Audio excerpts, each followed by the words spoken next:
श्री शिवाय नमस्तुभ्यं हर हर महादेव. नमस्कार मैत्रिणींनो.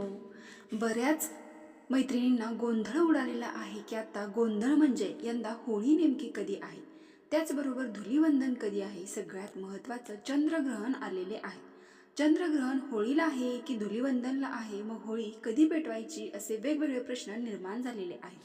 तसेच हुताशनी पौर्णिमेच्या दिवशी केलेली स्वामी सेवा अतिशय चमत्कारी ठरू शकते. होय, सामान्य दिवसापेक्षा या दिवशी केलेली प्रार्थना अनेक पटीने परिणामकारक ठरते, असे शास्त्र आणि अनुभव सांगतात. आता हुताशनी पौर्णिमे दिवशी स्वामी सेवा इतकी प्रभावी का मानली जाते? खरंच या दिवशी केलेले नामजप, प्रार्थना, दीपदान आपल्या आयुष्यात चमत्कार घडवून आणू शकतो का? या सगळ्या प्रश्नांची उत्तरे तुम्हाला एकाच व्हिडिओमध्ये मिळणार आहेत.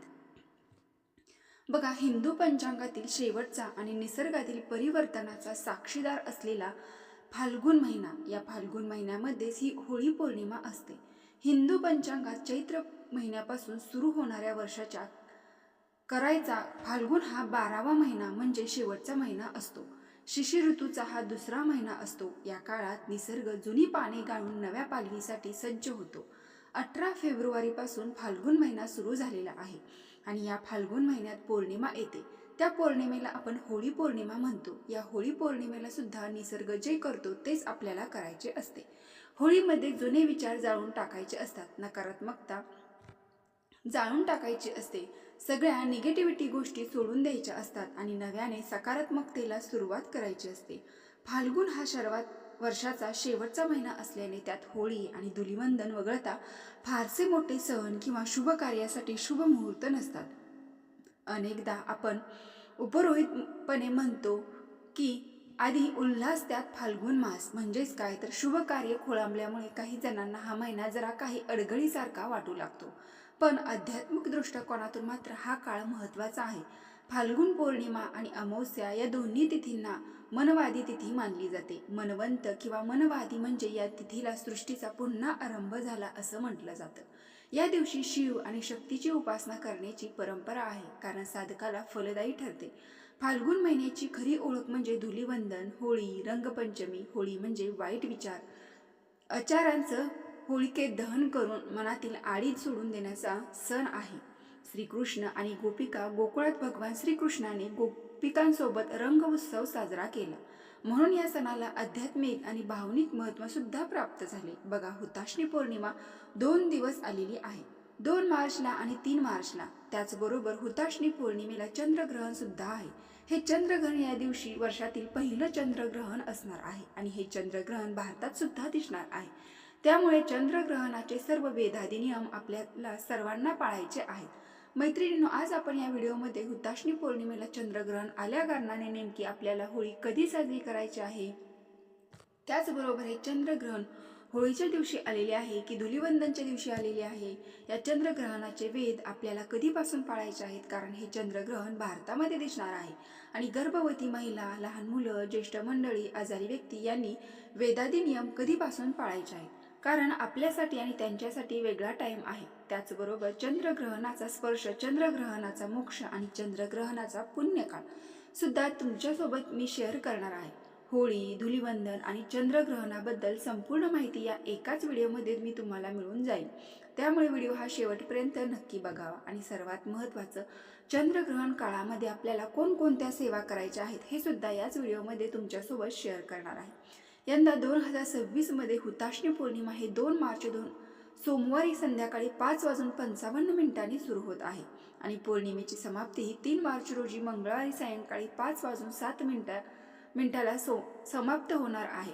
आता सर्वात महत्त्वाचा प्रश्न की होलिका दहन नेमकं आपल्याला कधी करायचं आहे? 2 मार्च 2026 सोमवारी सायंकाळी प्रदोष काळामध्ये आपल्याला होलिका दहन करायचं आहे.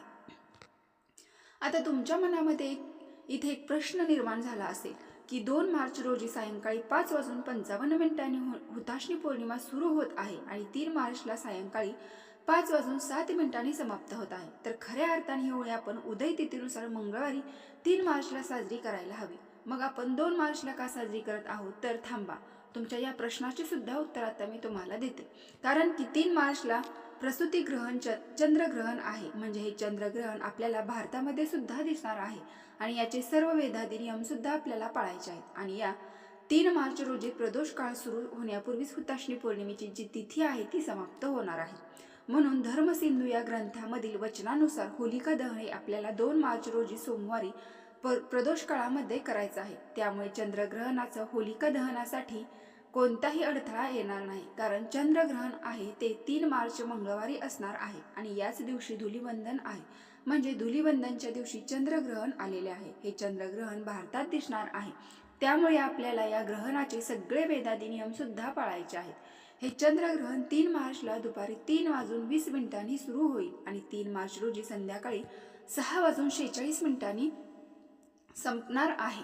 हे चंद्रग्रहण या वर्षातील म्हणजे 2026 मधील पहिलं चंद्रग्रहण असणार आहे. चंद्रग्रहणाचा सूतक काळ हा ग्रहणाच्या 9व्या आधीपासून सुरू होत असतो. त्यामुळे 3 तारखेला सकाळी सूर्योदयापासून ते संध्याकाळी 6:48 या चंद्रग्रहणाचे वेदादी नियम आपल्याला पाळायचे आहेत. ज्योतिष आणि धार्मिक मान्यतेनुसार चंद्रग्रहण सुरू होण्याच्या 9 तासाच्या कालावधीत सूतक काळ सुरू होतो. म्हणून या काळात कोणतेही शुभ कार्य टाळायला सांगितले जाते. आता गर्भवती महिला, वृद्ध मंडळी, आजारी व्यक्ती आणि लहान मुलांसाठी सूर्योदयापासून हे नियम पाळण्याची गरज नाही. त्याच्यासाठी वेगळा टाइम आहे, तो सुद्धा आता मी तुमच्यासाठी पुढे सोबत शेअर कर आहे. पण सर्वात महत्त्वाच्या ज्या गर्भवती महिला आहेत किंवा वृद्ध मंडळी आहेत, तुमची काही ट्रीटमेंट सुरू असेल, डॉक्टरांचा सल्ला घ्या. तुमच्या ज्या काही गोळ्या आहेत, जे काही टायमिंग आहे ते पाहण्याचा प्रयत्न करा. सर्वात महत्त्वाचे म्हणजे आणि प्रथम म्हणजे तब्येतीची काळजी घ्या आणि त्यानंतर चंद्रग्रहण, वेदादी नियम या सगळ्या फांद्यामध्ये तुम्ही पडू शकतात. डॉक्टरांनी तुम्हाला कुठल्याही प्रकारचे प्रिकॉशन घ्यायला सांगितलेले नाही. तुम्ही एकदम हेल्दी आहात, तर अशा वेळी गर्भवती महिलांनी एका जागी बसायचं आहे. तुम्ही अगदी मांडी घालून रिलॅक्स होऊन बसा. असं नाही की खुर्चीतच बसा, पाय पसरून बसू नका, उठूनच बसा. आपल्याला आपल्या घरातील जी मोठी मंडळी सांगतात, जसे की मला सुद्धा बघा, माझ्या सासूबाई असतील किंवा आजी सासू असतील, आजी असेल, आई असेल, काकू असेल, मावशी असेल, त्यांनी ज्या गोष्टी सांगितल्या होत्या पाळण्यासाठी ज्या ग्रहण काळामध्ये, त्याच मी तुमच्यासोबत शेअर करत आहे. रिलॅक्स आपण बसू शकतो. बाथरूमला जायचं असेल, टॉयलेटला जायचं असेल, फक्त ग्रहण काळामध्ये आपल्याला बोटे मोडायचे नाहीत. चाकूने, विळीने काही चिरायचं नाही, कात्रीने काही कापायचं नाही, पायाची आडवी घालून बसायची नाही किंवा कोणाची वेणी सुद्धा घालायची नाही. आपण स्वतः आपली वेणी सुद्धा घालायची नाही. केस विंचरायचे नाहीयेत. ग्रहण बघायचं नाहीये, त्याचबरोबर झोपायचं सुद्धा नाही. या गोष्टी करायच्या. बाकी आपण घरामध्ये चक्रा मारू शकतो, फिरू शकतो, रिलॅक्स बसू शकतो. तुम्ही बेडवर बसा, सोफ्यावरती बसा, चेअरवरती बसा किंवा या ग्रहण काळामध्ये तुम्हाला जे म्युझिक आवडते, गाणी ऐकू शकता. जास्तीत जास्त नामस्मरण, मनातल्या मनात नामस्मरण आणि जे काही तुमचे मंत्र जाप आहे ते जास्तीत जास्त करण्याचा प्रयत्न करा. किंवा जे स्तोत्र मंत्र ऐकायला आवडतात ते स्तोत्र मंत्र तुम्ही मोबाईलवरती ऐकू शकता. किंवा तुमच्याकडे एखादी छानसं पुस्तक असेल ते तुम्ही वाचू शकता. किंवा एखादा ग्रंथ असेल तर तो सुद्धा या ग्रहण काळामध्ये वाचू शकता. आणि हेही काही शक्य नसेल, जो कोणता मंत्र तुम्हाला येतो तर तो मंत्र पूर्ण ग्रहण काळामध्ये मंत्र जप करायचा आहे. आपल्या पोटावरती तुम्ही हात ठेवू शकता. पोटावर हात ठेवून किंवा स्वतःला ऐकू येईल अशा आवाजामध्ये आपण मंत्र जाप करण्याचा प्रयत्न करा. असं म्हटलं जातं की आपल्या पोटावरती हात ठेवून स्वतःला ऐकू येईल अशा आवाजात जर आपण मंत्रसूत्र म्हटले तर आपल्या बाळाला सुद्धा याचे आशीर्वाद मिळतात आणि आपल्याला बाळापर्यंत ती सेवा पोचत असते. या प्रसूती चंद्रग्रहणाचा स्पर्श हा 3 मार्च रोजी दुपारी 3:20 सुरू होईल आणि तो ग्रहणाचा मोक्ष हा 3 मार्च रोजी संध्याकाळी 6:46 समाप्त होणार आहे. या चंद्रग्रहणाचा पुण्यकाळ हा 3 मार्च रोजी सायंकाळी 6:20 पासून ते संध्याकाळी 6:46 असणार आहे. त्या ग्रहण काळामध्ये जप, मंत्र, स्तोत्र, पाठ आहे ते म्हणू शकता. जर तुम्ही गुरुमंत्र घेतला असेल त्या गुरुमंत्राचा जप सुद्धा तुम्ही या काळामध्ये म्हणू शकता.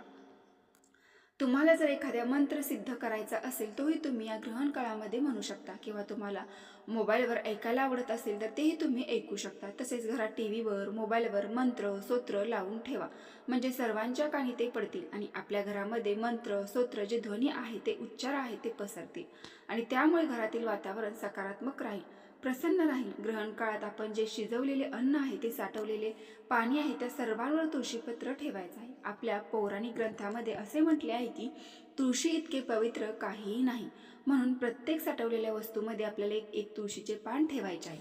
ग्रहण संपल्यानंतर घरातील सर्वांनी स्नान करायचे आहे. स्नान करताना अंघोळीच्या पाण्यामध्ये तुमच्याकडे जर गंगाजल असेल, थोडे थोडे गंगाजल सर्वांच्या आंघोळीच्या पाण्यामध्ये टाकून त्या पाण्याने स्नान करायचे आहे. जर तुमच्याकडे गंगाजल नसेल तर तुळशीपत्र टाकून स्नान केले तरी अतिउत्तम. किंवा जर तुमच्याकडे गोमूत्र असेल तर एक थेंब गोमूत्र आंघोळीच्या पाण्यामध्ये टाकायचं आहे आणि त्या पाण्याने आंघोळ करायची आहे. संपूर्ण घर झाडून स्वच्छ पुसून घ्यायचं आहे. फरशी पुसताना सुद्धा तुम्हाला त्या फरशीच्या पाण्यामध्ये थोडेसे गोमूत्र किंवा हळद टाकून फरशी पुसून घ्यायची आहे. किंवा खडे मीठ असेल तर खडे मिठाने तुमची संपूर्ण घर पुसून घ्यायचं आहे. त्यानंतर देवपूजा करायची आहे. त्यानंतर तुम्हाला जे काही जेवण वगैरे गोष्टी बनवायच्या आहेत ते बनवून जेवण करू शकता. आता हुताशनी पौर्णिमा का विशेष आहे? हुताशनी पौर्णिमा म्हणजे होळीची रात्र. फाल्गुन शुद्ध पौर्णिमा हे फक्त रंगाची सुरुवात नाही, नकारात्मक शक्ती जळून जाण्याची रात्र आहे. पौराणिकदृष्ट्या होळीचा अग्नी प्रथम महायज्ञाची स्मृती आहे. होलिका दहनाच्या कथेत भक्त प्रल्हादाच्या भक्तीने दृष्टता जळून गेली. अग्नी म्हणजे शुद्धीकरण, पापक्षालन आणि नव्या सुरुवातीचा संकेत असतो. वैज्ञानिकदृष्ट्या पाहिलं तर फाल्गुन पौर्णिमेला सूर्य विषुववृत्तावरती येतो, उष्णता वाढते, जमीन तापते, होळी पेटवल्याने वातावरणातील नकारात्मक ऊर्जा जळून जाते, सूक्ष्म पोकळ्या भरतात. म्हणून या रात्रीत विश्वातील ऊर्जा अत्यंत सक्रिय असते. म्हणून हुताशनी पौर्णिमेला तुम्ही केलेली प्रार्थना सामान्य दिवशी अपेक्षा अनेक पटीने परिणामकारक ठरत असते असे शास्त्र सांगते आणि अनेक अनुभवही सांगतात. तुम्ही कधी होळीच्या अग्नीसमोर उभे राहून मनातील वाईट विचार जळून जाऊ दे अशी प्रार्थना केली आहे का? कारण ती ऊर्जा फार शक्तिशाली असते. हा अनुभव होळी दिवशी तुम्ही सुद्धा घेऊ शकता. आता मुख्य मुद्दा, स्वामी भक्तांना तर माहीतच आहे की श्री स्वामी समर्थ म्हणजे फक्त देव नाही, ते साक्षात कृपा, संरक्षण, अग्नी तत्वाचे प्रतीक आहेत. अक्कलकोटमध्ये प्रकट झालेली श्री स्वामी समर्थ यांचा संबंध अग्नीशी, शुद्ध करण्याशी जोडला जातो. स्वामीची कृपा ही अग्नीसारखीच आहे, जडते, शुद्ध करते आणि नवजीवन देते. म्हणून या दिवशी स्वामी सेवा करावी. पण कशी? तर हुताशनी पौर्णिमेच्या रात्री स्वामी महाराजांचं नामस्मरण, ओम श्री स्वामी समर्थ हा जप 108 वेळा महादेवांच्या पिंडीसमोर जपावा. यावेळी तुपाचा दिवा लावावा. हुताशनी पौर्णिमेच्या दिवशी केलेली ही साधी सोपी सेवा तुमच्या जीवनातील अडथळे दूर करेल. हुताशनी पौर्णिमेच्या दिवशी होळीचा अग्नी स्वामीची कृपा दुप्पट शक्ती प्रदान करते.